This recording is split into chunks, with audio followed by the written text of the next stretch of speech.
Okay. Hey, welcome back to the archives. So, like I said, I started reading the book of Juju. I don't know what that was. Africana Spirituality for the Healing, Liberation, and Self-Discovery by Juju. And it says, to make the right decisions for your future, you must maintain a connection to your past.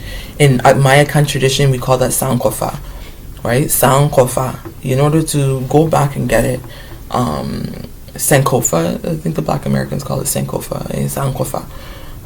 So you must maintain a connection to your past. In her debut book, podcaster, priestess, and all-around badass witch, Juju teaches you how to connect with your ancestors, as well as how to create a spiritual practice that respectfully incorporates their wisdom while remaining uniquely yours. It's also the story of the necessity and vitality of Black spirituality, from the Yoruba pantheon of Ifa to the freedom-fighting origins of Black American hoodoo.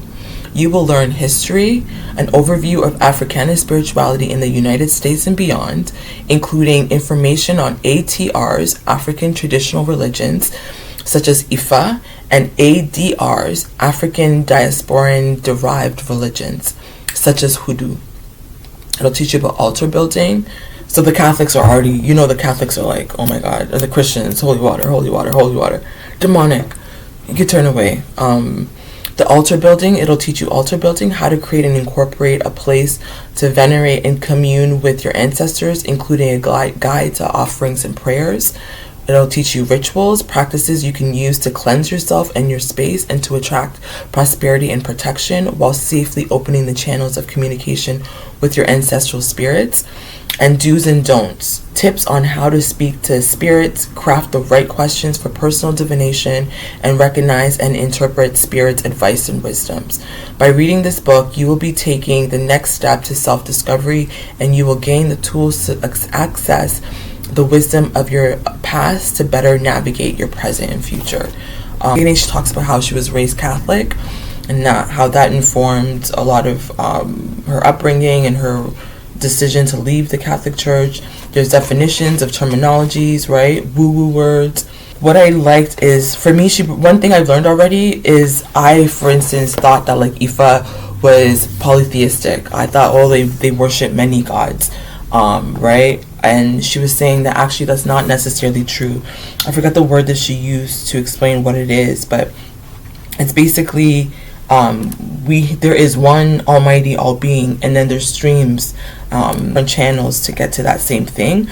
But at the end of the day, there is still one almighty, all-knowing, and then from there they have like lower gods and so on and so forth. I never saw it that way. I never knew it that way. So already there's a lot of like assumptions and misinterpretations that I got wrong, that I'm learning that like, actually you don't know what that was or what that's about, right? So Juju, the books I'm reading, some children's books that I have here, I'm going to also return. Again, Holy Water, if you're Christian, turn away. They, she, he, me, free to be by Maya and Matthew. They, she, he, me, free to be. And basically, this one says, does it say anything? No, it just gets right into it. It says, pronouns serve as a familiar starting point for kids and grown-ups to expand ideas about gender and celebrate personal expression with fun imagery that provides a place to meet and play.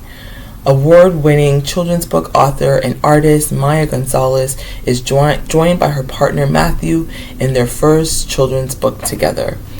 So, they, she, he, me.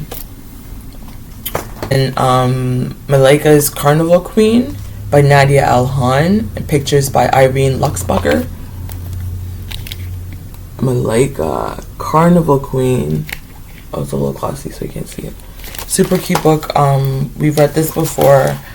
This is Malaika dreams about a man with a basket of fruits and guesses a dream is about her father. Mommy explains that her daddy passed away long ago, while Grandma decides it's time Malaika knew more about her life. The family drives to a distant farm where Malaika's father, a migrant worker, used to pick fruit. The farm workers tell Malaika that her dad had always dreamed of celebrating Carnival there, just like back home. Will Malaika agree to be their Carnival queen at the Harvest Festival?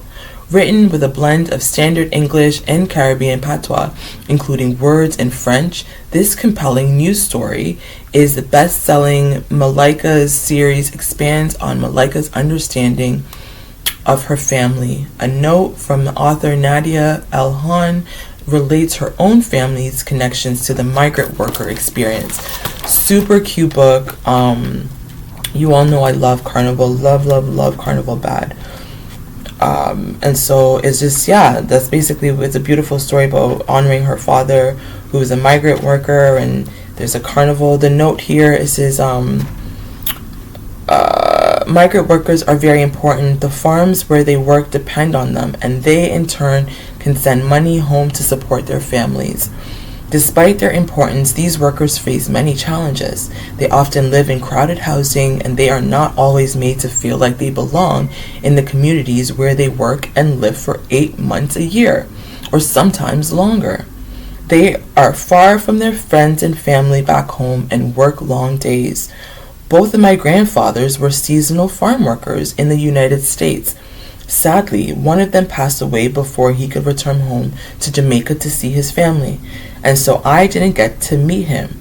Malaika, Carnival Queen, was inspired by him. So her grandfathers were migrant workers. I'll be back to do another one on the book of Juju. I just want to get through it more and formulate some of my thoughts, because I've been having a lot of conversations now around like Christianity and like witchcraft and demonic and all of that different, the ways in which we are separated and divided, when so much of it is still the same, right? So anyways, until next time, in solidarity, take care.